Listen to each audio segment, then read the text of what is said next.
we need to know that it has only been in comparatively recent years that the existence of the one who is commonly referred to as Jesus Christ has been denied. In prior videos that I had uploaded, like the one comparing Egyptian chronology with biblical chronology, I had spoken on the age of enlightenment, or the age of the Illuminati. Understand that enlightened is synonymous with illuminated. And I spoke on how Darwinism and the modern teachings of evolution had followed the Enlightenment era. And it was during the Enlightenment era that the so-called educated elite had decided to begin taking persons mentioned in the Bible out of historical documents, etc. Like, people were once taught that King Solomon had actually existed as a historical figure, just as they were taught that Alexander the Greek, or Alexander the Great, had existed. Although the tomb or burial site of Alexander is still questionable, but we still to this day believe that he existed. Now, although I know that Jesus was not the actual name of Yahushua the Messiah, I may refer to him as Jesus in this video, being that this is the name that many of us are more familiar with, and I'm trying to avoid causing confusion, but hopefully, eventually, we will all know and say his name and realize that he is the Messiah, no longer confused. Now, whether or not people believe that Yahshua, aka Jesus Christ, was holy or performed any miracles as stated in the Bible, his existence was not denied. Some believe that he was just this magician or illusionist performing tricks for his followers. And there were many who spoke or wrote about Jesus and his existence, even though they were not Christian and may have had disregard for Jesus.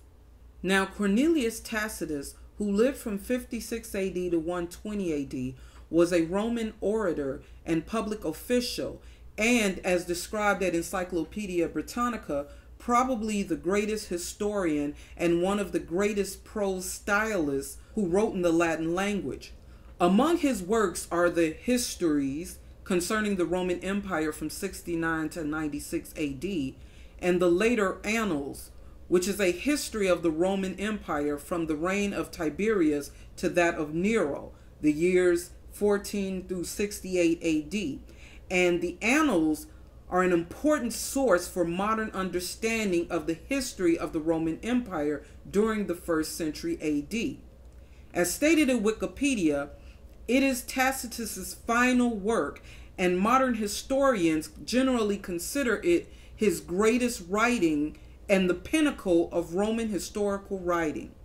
And in Book 15, Passage 44, it follows description of the 6-day Great Fire of Rome that burned much of Rome in July 64 AD. And there is the references to Christians. Now, Tacitus's Annals have been published and republished in many secular books, but I'm going to read from this 1872 Whitaker Publishing, edited by George Long, M.A. of Trinity College, Cambridge, on page 441, and understand that his writings were in Latin, so I had to do some typing the best that I could in Google Translator, considering that you can't copy and paste the text from these books. And I'm going to read to you what comes up as the English translation of Tacitus's writings, as you can see here. And the translation reads, "Founder of the name Christ was the reign of Tiberius by the procurator Pontius Pilate undergone the death penalty, and the pernicious superstition was checked for a moment, then broke out again, not only in Judea, the home of the disease, but even in Rome, where all things horrible or shameful in the center and become popular." Of course, it was better translated in 1876 by A.J. Church and W.J. Broadribs, stating, "Christus, or Christ, from whom the name had its origin, suffered the extreme penalty during the reign of Tiberius at the hands of one of our procurators, Pontius Pilatus, and a most mischievous superstition, thus checked for the moment, again broke out not only in Judea, the first source of the evil, but even in Rome, where all things hideous and shameful from every part of the world find their center and become popular. The Annals further states, as translated, accordingly, an arrest was first made of all who pleaded guilty. Then, upon their information, an immense multitude was convicted, not so much of the crime of firing the city as of hatred against mankind. And Cornelius Tacitus, he gives his account of what happened to the one referred to as the Christ. And he continues to speak on Christians who were tortured as supposed criminals. And know that it's also known that the governor Pontius Pilate, he also existed. And there is secular evidence that proves this. At another piece of evidence. The Pilates stone is a damaged block, 82 centimeters by 65 centimeters of carved limestone with a partially intact inscription attributed to and mentioning Pontius Pilate, a prefect of the Roman province of Judea from 26 AD to 36 AD. It was discovered at the archaeological site of Caesarea Maritima in 1961. The artifact is particularly significant because it is an archaeological find of an authentic first century Roman inscription mentioning the name Pontius Pilatus. It is contemporary to Pilates' lifetime and accords with what is known of his reported career.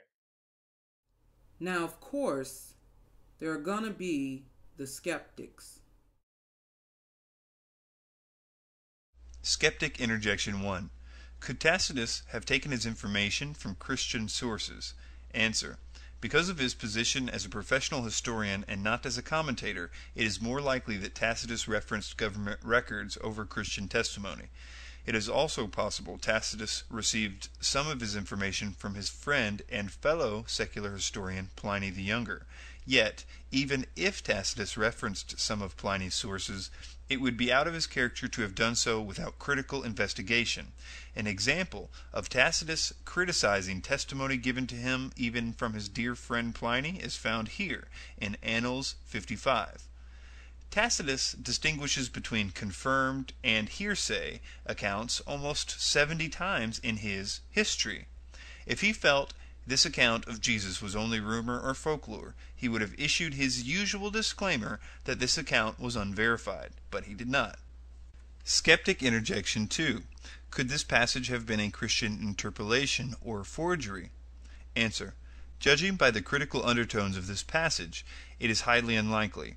Tacitus refers to Christianity as a superstition and an insuppressible mischief. Furthermore, there is not a surviving copy of Tacitus's Annals that does not contain this passage. There is no verifiable evidence of tampering of any kind in this passage. Skeptic Interjection 3. Why is this passage not quoted by the early church fathers? Answer. Due to the condescending nature of Tacitus's testimony, early Christian authors most likely would not have quoted such a source, assuming Tacitus's writings were even available to them. However, our actual answer comes from the context of the passage itself. Nothing in Tacitus's statement mentions anything that was not already common knowledge among Christians. It simply provides evidence of Jesus' existence, which is a topic not debated at this point in history. Now, Tacitus' Annals would confirm the following: that the one who is today commonly referred to as Jesus the Christ did exist. That Jesus was the original leader whose life and teachings inspired what became the religion of Christianity. However, YAHUSHUA was not of any religion, although a leader. That Jesus was put to death by the order of Pontius Pilate. That the original teachings that were fused into the religion that became Christianity originated in Judea. and that these teachings later spread to Europe or Rome, where the religion of Christianity was concocted. And there is something that we need to understand. The religion that is now referred to as Christianity, that may have had its beginnings in Rome or Europe. And I'm talking Catholicism, I'm talking Christendom, or what has been fused with old paganism.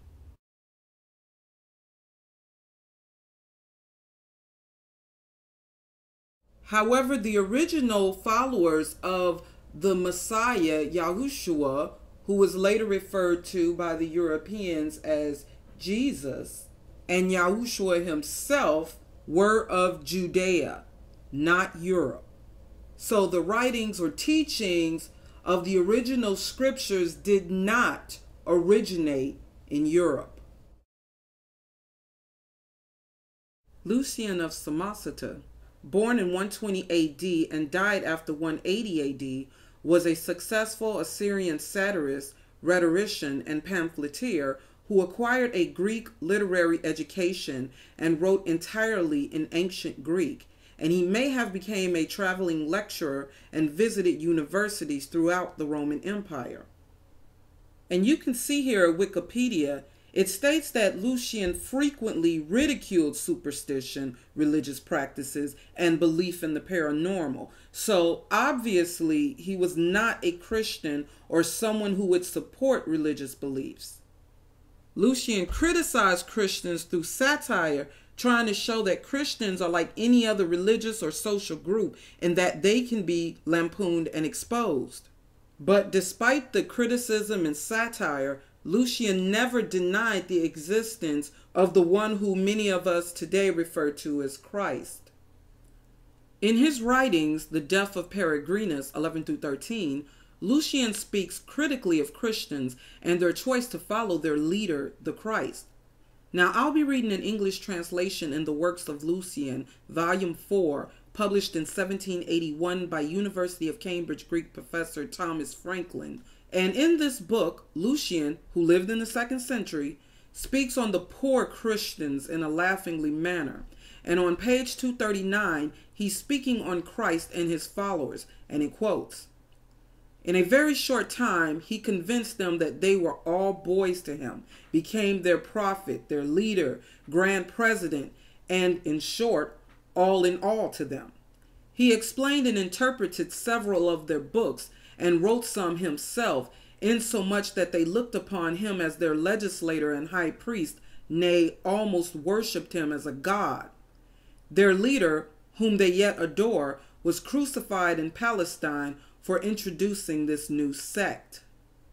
And on page 241 he says, "These poor men, it seems, had persuaded themselves that they should be immortal and live forever.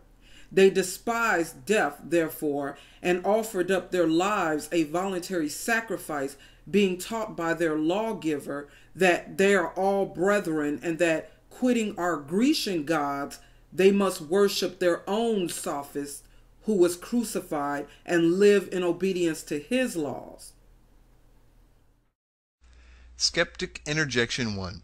Can we consider Lucian's testimony reliable, due to the source being a literary work? Answer. Lucian's comments revolved around historical events. In Lucian's work, The Way to Write History, he openly criticizes his contemporaries, who distort history to flatter their masters or those who fill in historical gaps with their personal conjecture. He writes, "The historian's one task is to tell the thing as it happened. He may nurse some private dislikes, but he will attach far more importance to the public good and set the truth high above his hate. For history, I say again, has this and only this for its own. If a man will start upon it, he must sacrifice to no God but truth. He must neglect all else." Skeptic Interjection 2. Is it possible Lucian received his knowledge from Christian sources, or that this passage is an interpolation or forgery? Answer. Seeing how adamant Lucian was in regards to historical accuracy and critical investigation, our answer is an emphatic no. As to the passage being a Christian forgery, Chances are that the reference to Jesus would be far more favorable if this were so. Lucian refers to Jesus only as a man, a lawgiver, and a sage.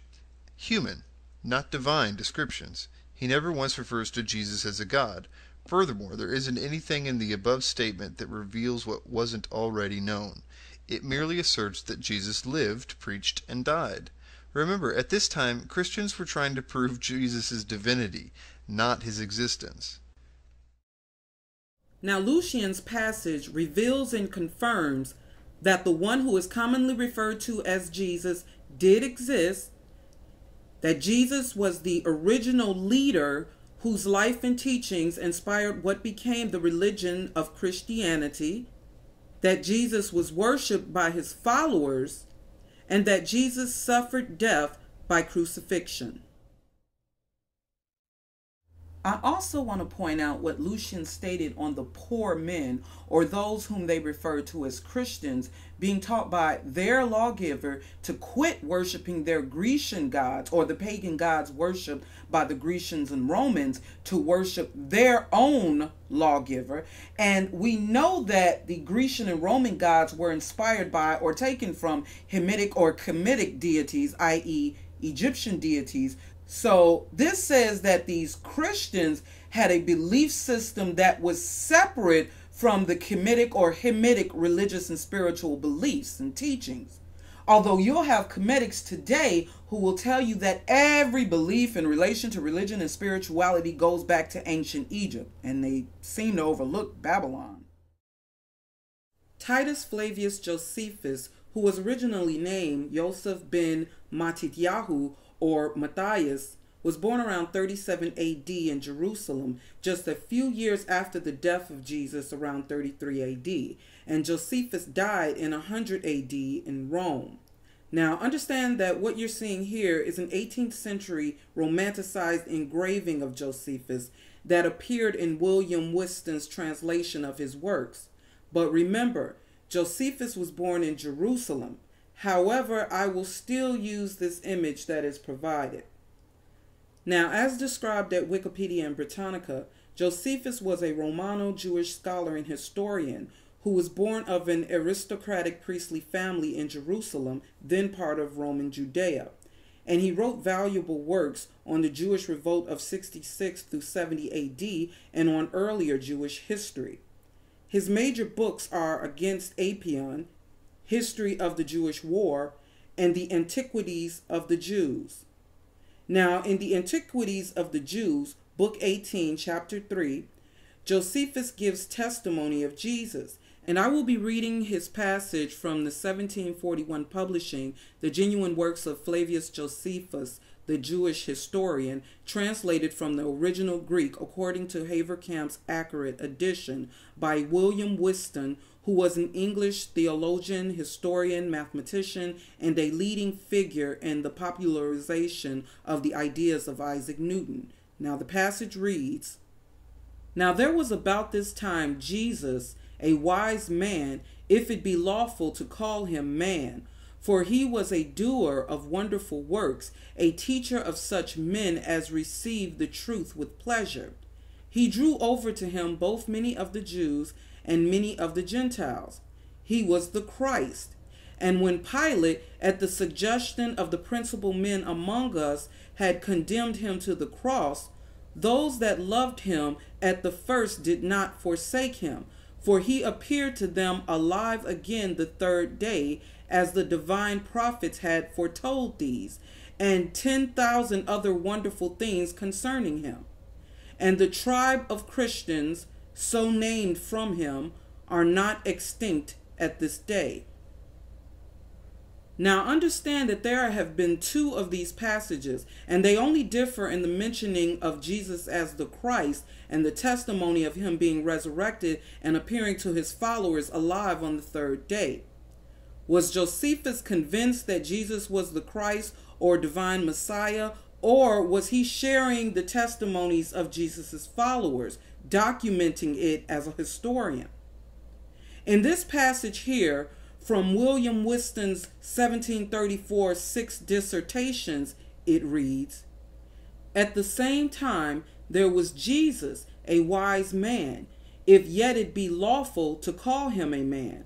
For he was a doer of wonderful works, a teacher of those who willingly receive the truth. He had many followers, both of the Jews and of the Gentiles. He was believed to be Christ. And when, by the envy of our principal men, Pilate had condemned him to the cross, this notwithstanding, those who had loved him at first persevered. For he appeared to them alive on the third day, as the oracles of the prophets had foretold many of these and wonderful things concerning him. And the sect of Christians, so named from him, are not extinct at this day.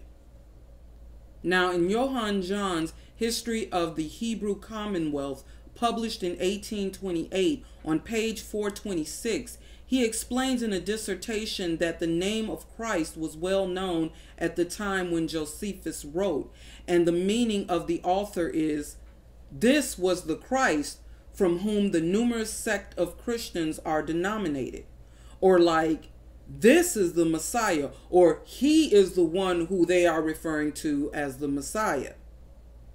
And in regards to the testimony of Jesus' resurrection after 3 days, John explains that Josephus here merely relates what the Christians asserted about Jesus appearing to be alive on the third day. Skeptic Interjection 1. This passage contains proclamations an Orthodox Jew would not make, such as Jesus being the Christ. Answer.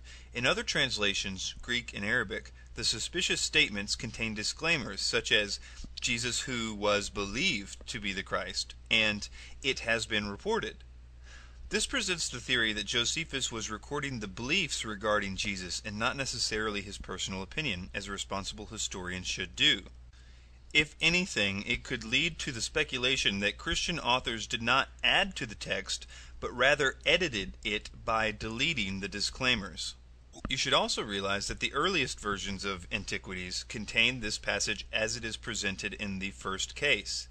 The objection usually is that the earliest copy is not until the 10th century. However, we do have several citations of this passage by other authors prior to the 10th century. Skeptic Interjection 2. Early Christian authors like Origen and Justin Martyr do not mention this passage in their writings. Answer. I'm not sure what the motive behind this objection is, because Origen does reference the other passage by Josephus, yet critics claim the reference is too late to be reliable. But, for the argument's sake, if we assume this passage did exist in the form most scholars believe it did, the early church fathers might not have felt the need to refer to it. The original passage serves as evidence for the historicity of Jesus, a topic not debated at this point, as the burden of proof revolved around his divinity. Now, let's consider another passage from Josephus in Antiquities of the Jews, Book 20, Chapter 9.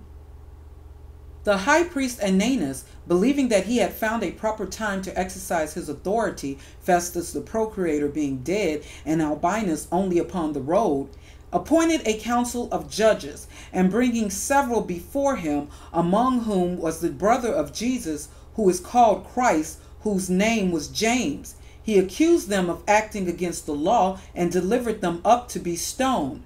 But those of the citizens that seemed the most moderate and were concerned to have the law exactly observed were greatly offended and sent to the king Agrippa, entreating him that he would write to Ananus that he should desist from such actions as could not be defended. Skeptic Interjection 1.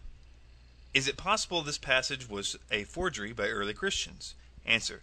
It must be noted that no copy of Antiquities has ever surfaced without the above text quoted as it is above. Critics are suspicious of the so-called Christ statement, yet this reference, rather than the Christ, shows Josephus was not condoning the belief but simply documenting it. Also, this passage concerns the actions of the priest Aeneas. Jesus and James were not even the primary focus of this verse. Lastly, this passage is cited in other early works which attest to its authenticity. Even if we dismiss the disputed works in Josephus's testimonium, we still see he testifies to a number of things in the above two passages. Josephus's passages give confirmation that Jesus lived in the 1st century AD. Jesus' brother, James, did exist. Jesus was tried and crucified under Pilate. Jesus had many followers and supporters. Jesus was said to have performed miracles. Jesus was believed by many to be the Messiah. Jesus was said to be the founder of Christianity. Now, understand that I do not believe that YAHUSHUA, who is now commonly referred to as Jesus, was the founder of what is now referred to as Christianity or any religion, even though I believe that he is the divine Messiah. I am just repeating what has been documented in passages regarding YAHUSHUA. Also note, in that time, the debate was not about whether or not the one referred to as the Christ existed. This was known even to those who had a great disdain for Christians, just as we know today that Nat Turner had existed. It was about him being divine, of God or godlike, or deserving of persecution or execution. And we know that when they referred to the Christ, they were talking about the one who is commonly today referred to as Jesus. They weren't talking about anyone else, because in the Bible it says that James was the brother of Jesus, as quoted in the passage.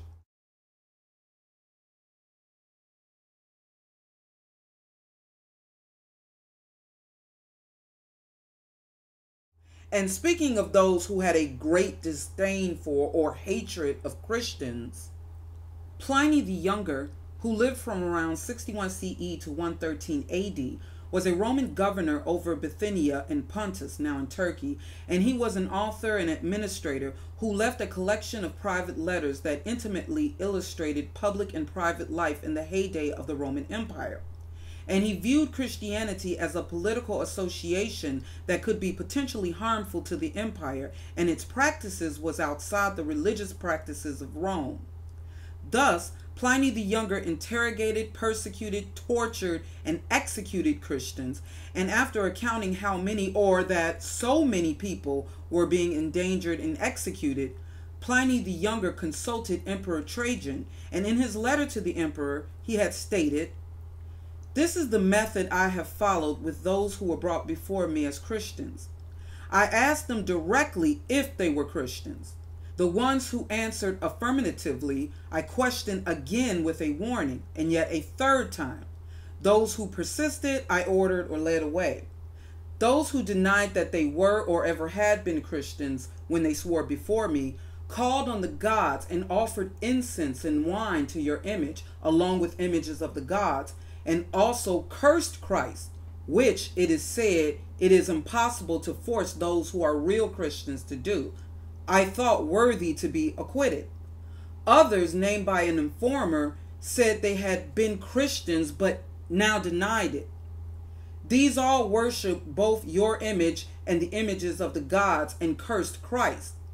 They stated that the sum of their guilt or error amounted to this, that they used to gather on a stated day before dawn and sing to Christ as if he were a god, and that they took an oath not to involve themselves in villainy, but rather to commit no theft, no fraud, no adultery, not to break faith, nor to deny money placed with them in trust. Once these things were done, it was their custom to part and return later to eat a meal together innocently, although they stopped this after my edict, in which I, following your mandate, forbade all secret societies. All the more I believed it necessary to find out what was the truth from two servant maids, which were called deaconesses, by means of torture. Nothing more did I find than a disgusting, fanatical superstition." Now, isn't it interesting how people were initially persecuted and killed by the Romans for being quote-unquote Christian, yet later people were being persecuted and killed for not accepting and converting to Christianity? Like when you consider the Spanish Inquisition and how the Jews or Black Portuguese were persecuted, killed, and expelled from Iberia for not converting to and embracing Christianity. So obviously, what came out of Rome was not what came out of Judea. Skeptic interjection 1. How does dying for one's belief verify the actual existence of Jesus? The sincerity of a belief does not necessarily make the belief true. How does this passage specifically confirm a historical Jesus and not just the existence of Christians in Rome? Answer. Pliny states Christians worshipped Christ as if he were a god. This indicates one who would not normally be considered a god, such as a human, who was exalted to divine status. Also, the early Christians would have been in a position to know if Jesus was a historical figure or not. Though critics can claim these martyrs took Jesus' existence solely on faith, common sense tells us that there would have been a lot more evidence of a historical Jesus at this time than what has been preserved until today. According to early historians, Jesus' great-nephew and other relatives were still alive, as well as the associates of the original apostles. Such individuals could easily verify his existence. Also, documents which have been lost to us were still in existence, such as Jesus' trial records and the census records of his birth, and were even referenced by early authors who wrote about Jesus. These individuals had every reason to be certain of Jesus' existence and were willing to die because of it. Skeptic interjection 2. Pliny also states some recanted their testimony. Perhaps they did so because they knew Jesus was a myth. Answer. There are several rational explanations as to why some would recant their Christian beliefs. Pliny readily admits to torturing some of the accused. Are admissions or denials really credible under torture? Also, the accused knew if they did not recant, they would be put to death. Fallible human rationalization, confess and go home, and work out the hard feelings with Jesus later, or suffer crucifixion. Also, some of the accused could have been lackadaisical Christians who half-heartedly accepted Christianity because of a spouse, parent, or friend, and would have had no problem reverting back to paganism upon facing persecution. There were half-hearted Christians 2,000 years ago, just like there are half-hearted Christians today. Just because there were some who may have recanted out of fear or poor judgment doesn't dismiss the deaths of the other individuals who were certain of Jesus' existence and died because they refused to curse him. Pliny the Younger's letters revealed that Jesus did exist and that Jesus was worshipped as a divine being, although Pliny the Younger believed that Jesus was merely a human being, not deserving of such praise through songs, etc.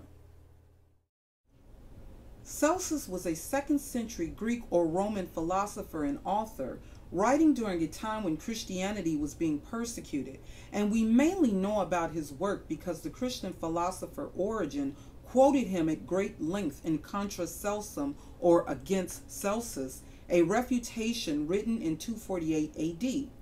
Celsus is considered the most important pagan intellectual opponent of Christianity before Porphyry of Tyre, and his literary work, On the True Doctrine, a Discourse Against the Christians, written around 175 to 177 AD, is the earliest known comprehensive criticism of Christianity.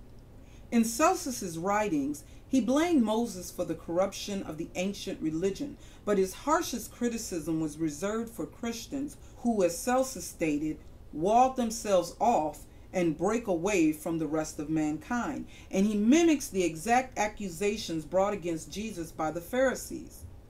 Celsus's work may be divided as follows: a preface, an attack on Christianity from the point of view of Judaism; an attack on Christianity from the point of view of philosophy; a refutation of Christian teachings in detail; and an appeal to Christians to adopt paganism.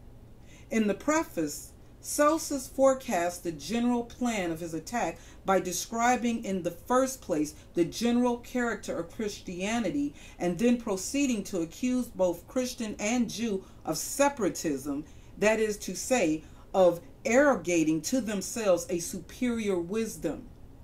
In the second portion, Celsus argues that Christ did not fulfill the messianic expectations of the Hebrew people. Celsus claims that during the course of his public ministry, Jesus could not convince his countrymen that his mission was divine, and as followers he had 10 or 12 infamous publicans and fishermen. Such is not the company that befits a god.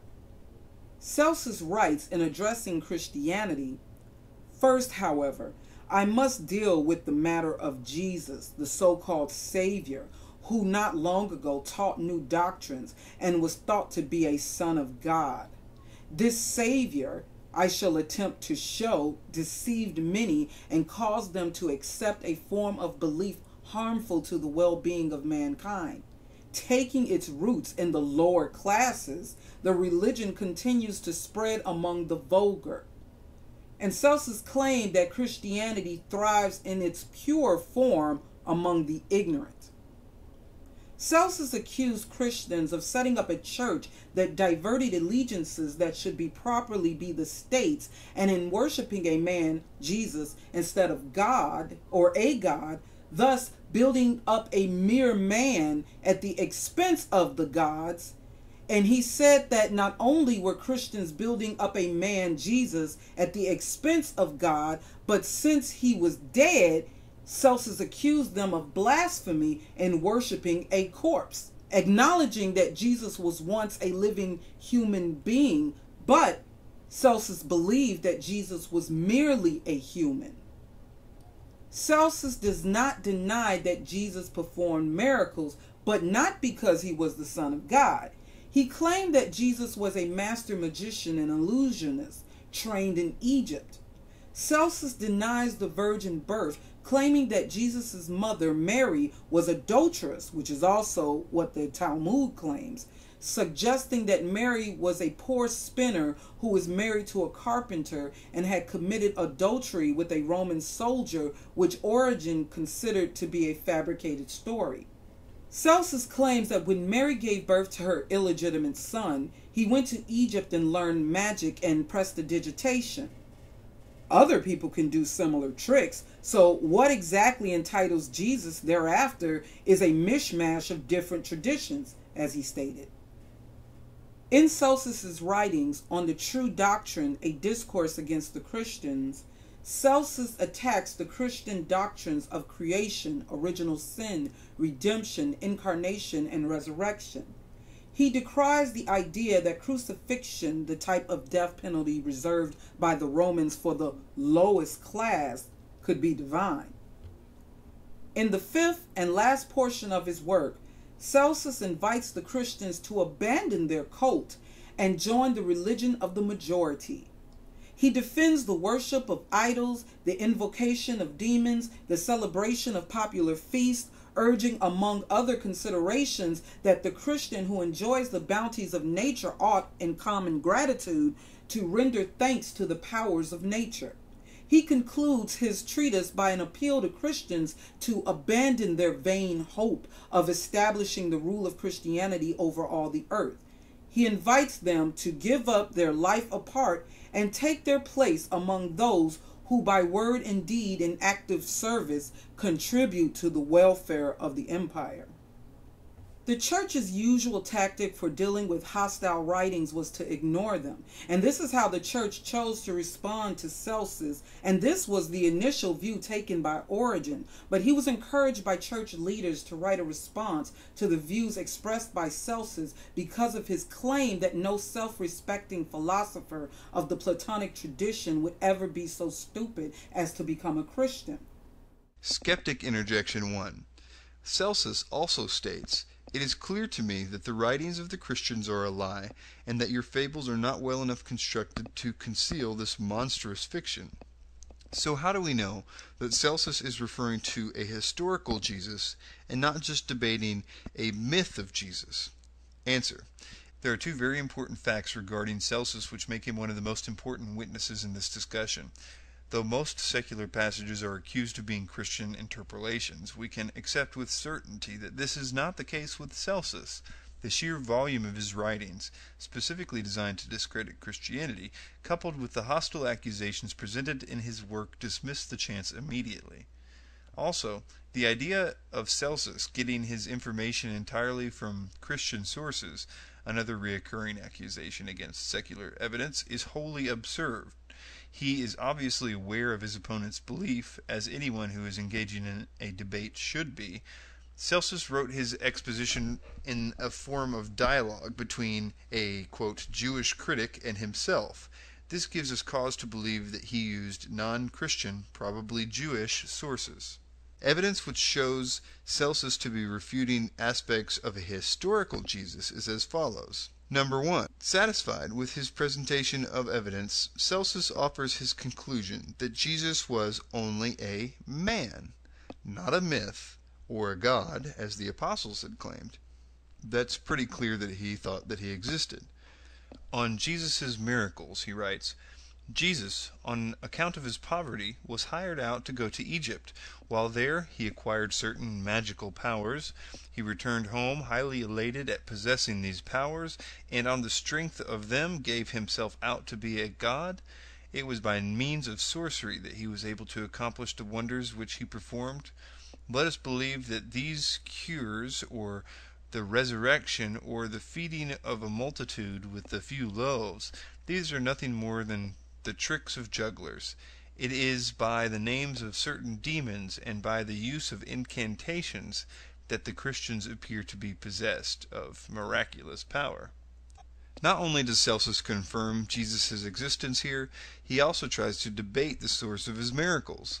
Like the Pharisees of Jesus' day, Celsus tries to dismiss these miracles as both demonic possession and cheap parlor tricks. However, he is clearly grasping at straws.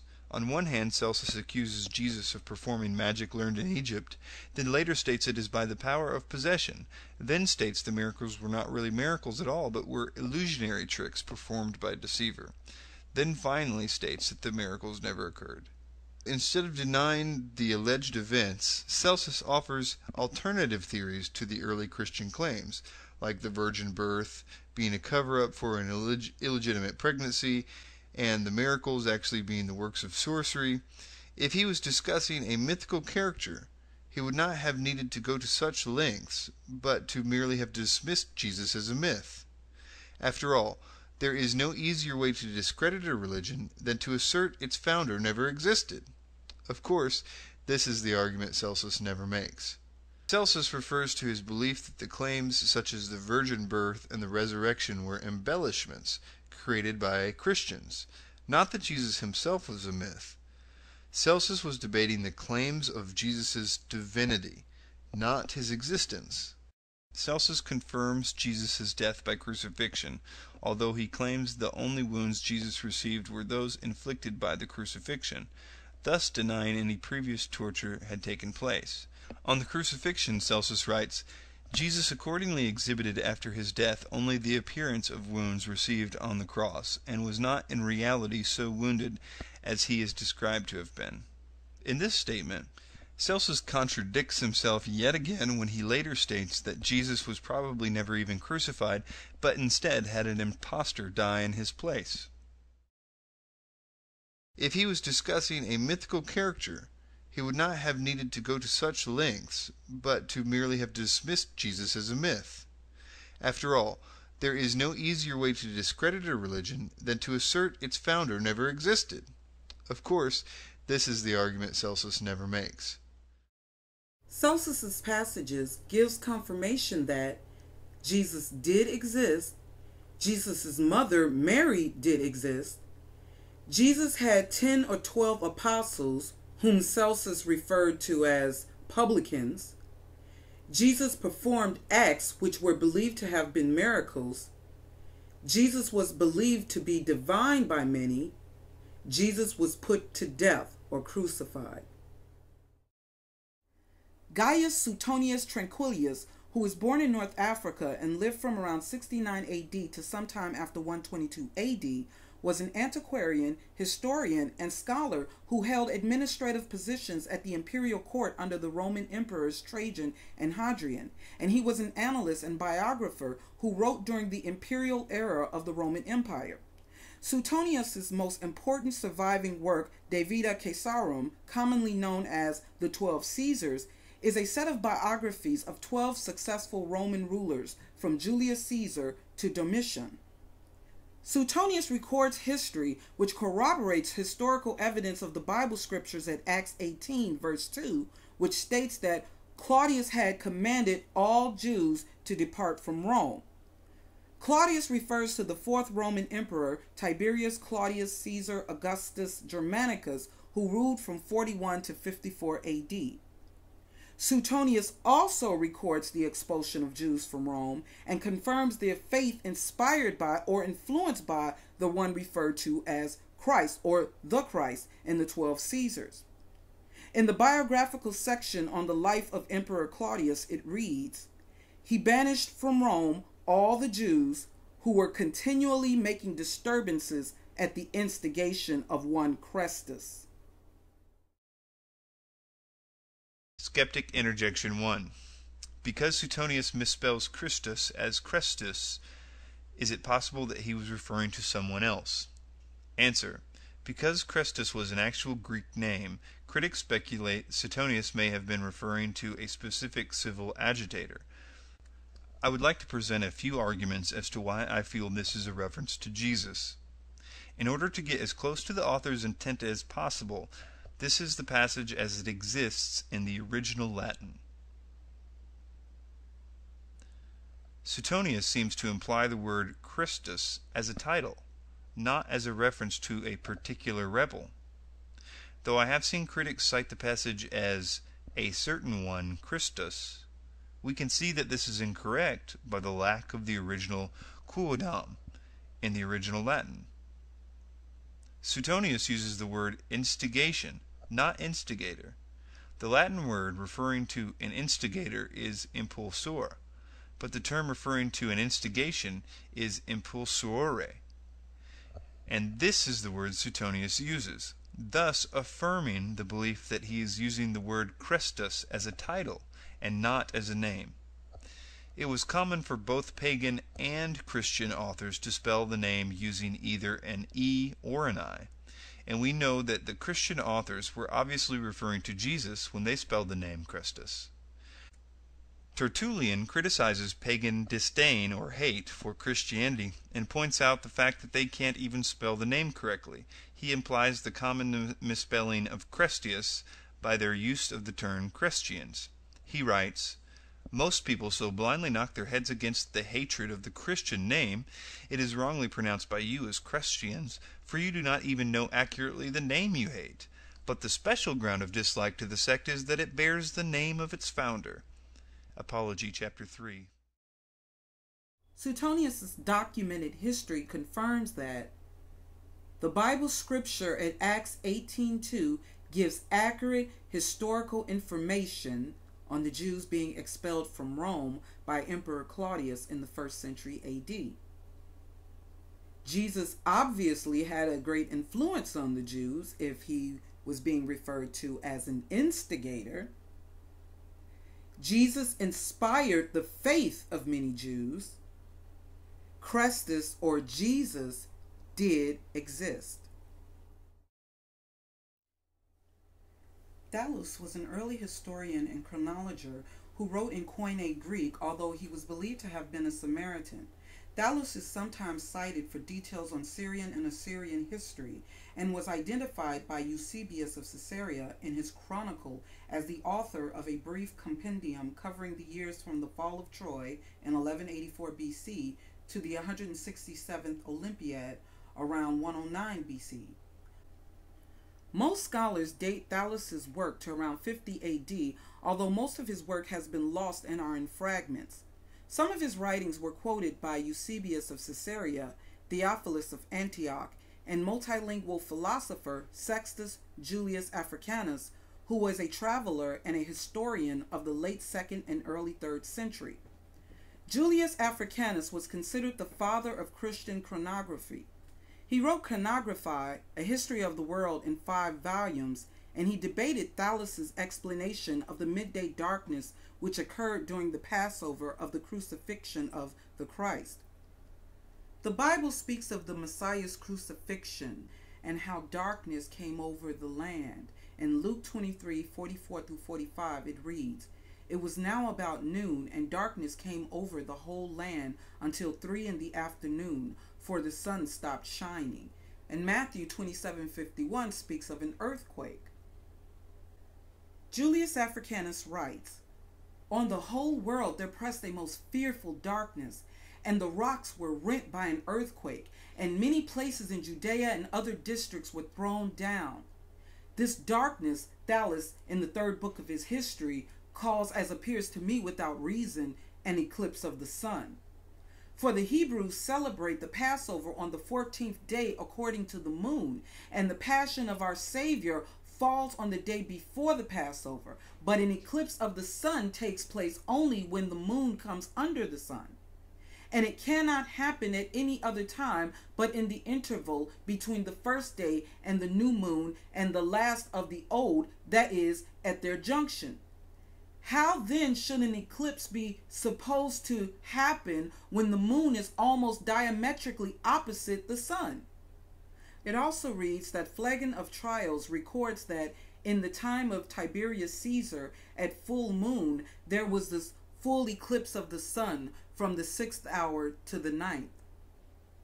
F. Bruce states in his book, The New Testament Documents, Are They Reliable?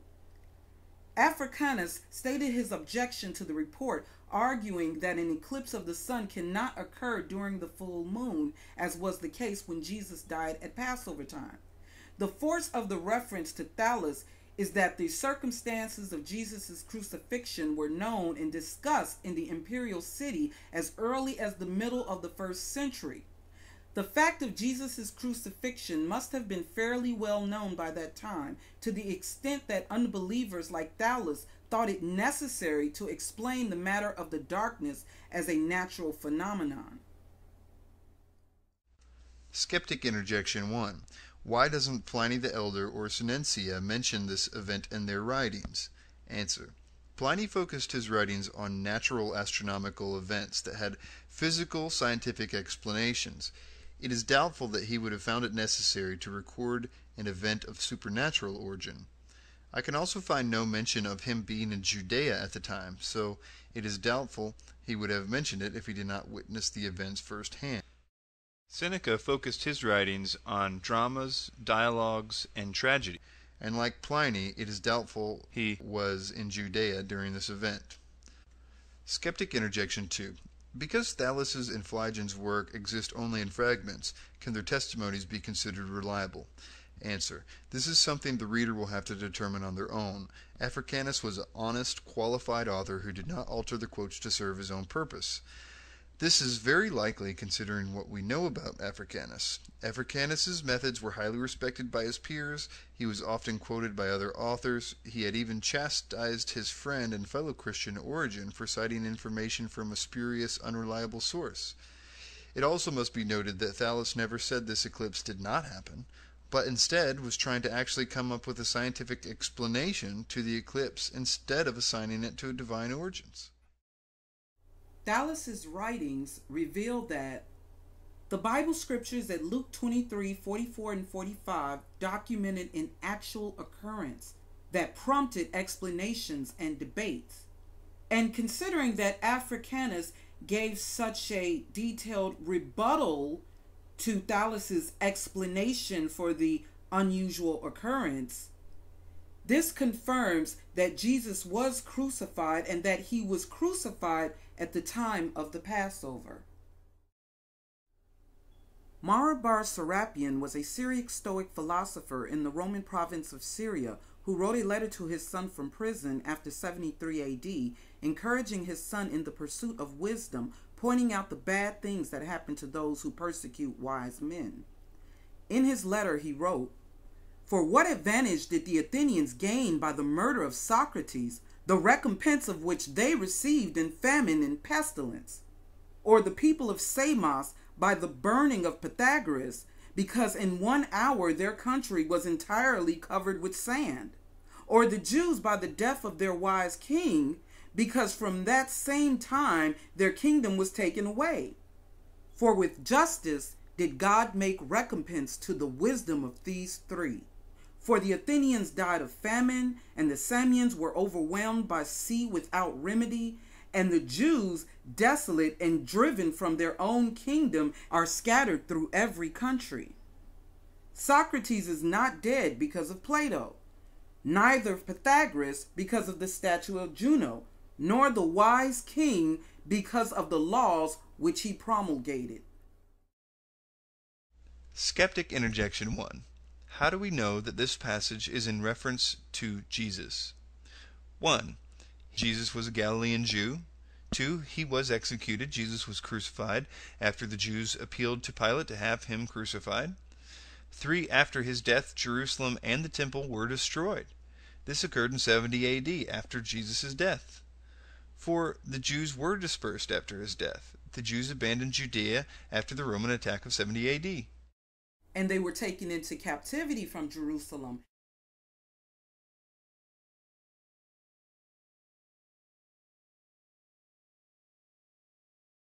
And from the lands that they migrated to over time.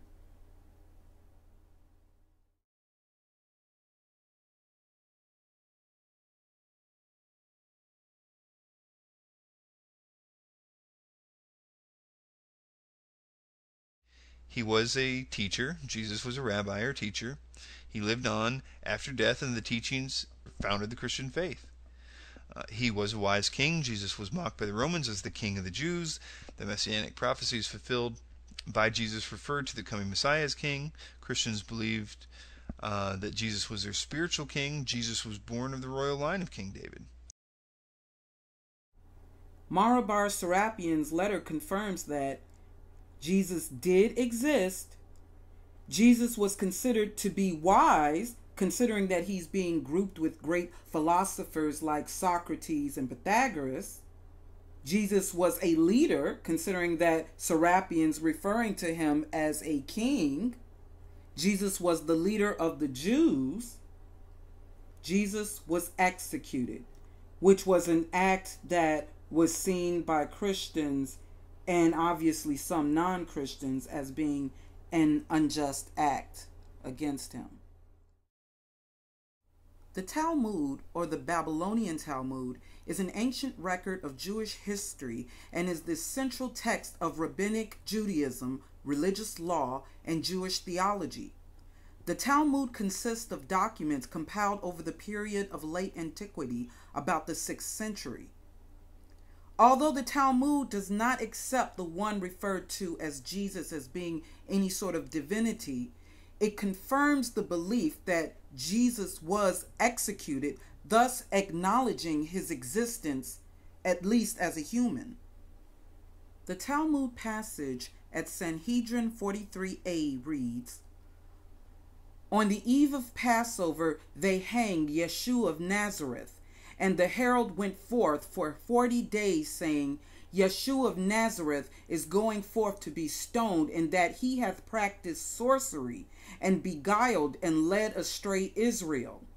Let everyone knowing aught in his defense come and plead for him. But they found naught in his defense, and hanged him on the eve of Passover." Skeptic Interjection 1. How can we know that the Talmud is documenting Jesus' existence and not only stating the rumor surrounding a myth? Answer. In the above excerpt, the Talmud mentions Jesus' ability to perform miracles, but tries to dismiss it as sorcery. If the writers were simply refuting myth, they would most likely have dismissed the tale as a rumor, not assign alternate theories to defend their position. Skeptic Interjection 2. How can we know that this passage is a reference to Jesus and not another individual with the name Yeshu? Answer. Though it is possible this passage could refer to another individual, we know Jesus was killed during the Passover. We know he was crucified, a Jewish idiom for hanged. We know he was accused of practicing sorcery by the Pharisees for his miracles. And he was ultimately arrested for the sin of blasphemy, enticing Israel to apostasy. Furthermore, there are other translations which read Yeshu the Nazarene, which give us even more reason to believe that this passage pertains to Jesus. The Babylonian Talmud confirms that Yeshua or Jesus did exist. Jesus was a Nazarene. Jesus was accused of practicing sorcery. Jesus was accused of apostasy. Jesus was a leader, being that he was accused of misleading people. And Jesus was executed on the eve of the Passover. There are many more accounts that refer to Jesus and his existence from the 1st and 2nd century. And this, of course, does not include the many books and letters contained in the New Testament, where even the critics agree it was penned by at least 5 different authors. So we're talking about different letters from different times, claiming to be, in some cases, eyewitness accounts of the historical happenings of the events of this man's life. Some common questions are, why is there no physical evidence or personal writings to verify Jesus' historicity? The Bible has been accused on several occasions of committing historical errors, but has later been proven accurate through archaeological finds. For instance, the Old Testament mentions a tribe of people known as the Hittites. Skeptics pointed out that there was no such civilization in history, yet in the 19th century, records of the Hittites were discovered within Assyrian ruins. Today, we know a lot about the Hittites, such as their language, craftsmanship, geography, and empire chronology. The New Testament mentions the pool of Bathsheba as a place where Jesus healed a paralytic.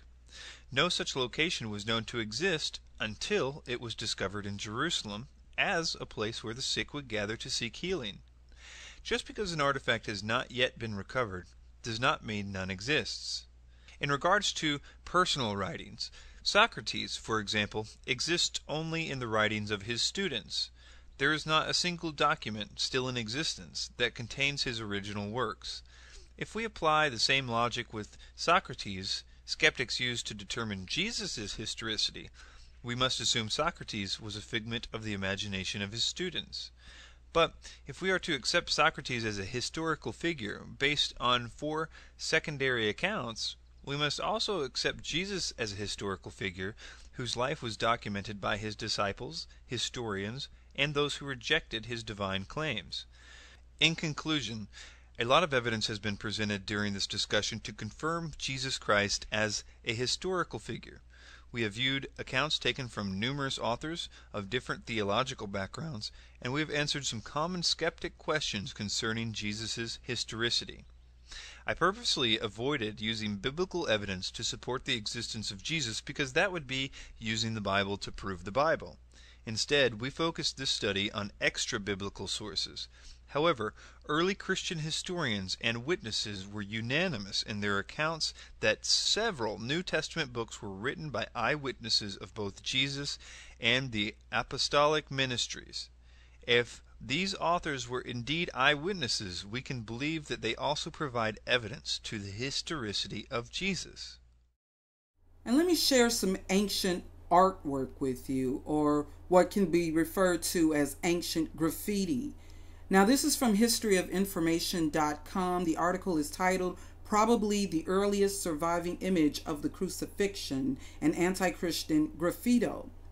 The article here reads, the earliest surviving image of the crucifixion appears to be an anti-Christian graffito discovered in 1857, carved in plaster on a wall near the Palatine Hill in Rome, now in the Palatine Antiquarium Museum.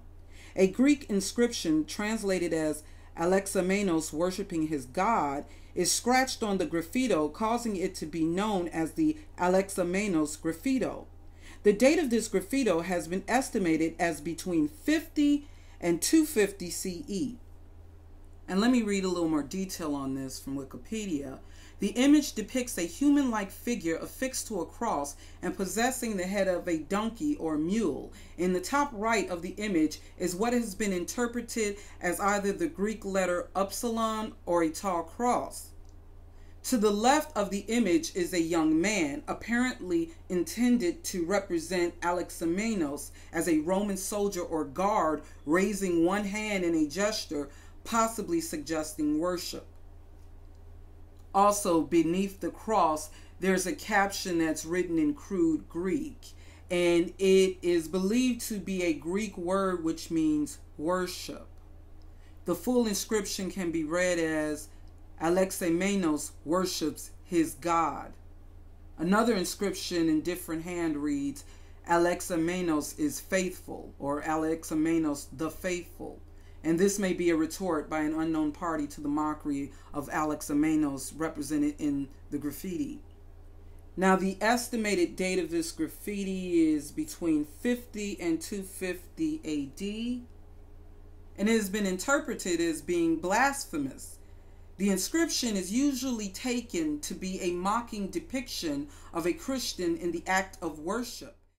Well, much like in our own time, comparing someone to a donkey or an ass would have been seen as an insult in ancient Roman society. Pagans found the idea of worshipping a man who had been crucified to be contemptible. Crucifixion was a form of capital punishment and was considered the undignified death of a condemned criminal. Now, there have been debates on what type of stake, what type of wooden stake that YAHUSHUA HaMashiach, the one now commonly referred to as Jesus Christ, was hanged upon or crucified on, whether it was towel-shaped, like the T, or whether it was just an upright vertical pole or stake, storos. That has been debated, but understand that both have been used in crucifixion. So, regardless, considering how far back this graffiti dates, before the 4th century and as early as the 1st century, this reveals that during this time period, there was the crucifixion of someone who was revered as holy, a deity worthy of worship, who had a great influence on faith and religion. And yet he was mocked as a human who others saw as not so great. So whether you see him as holy and divine or just human, it cannot be denied that YAHUSHUA HaMashiach, the one who is now commonly referred to as Jesus Christ, did in fact exist.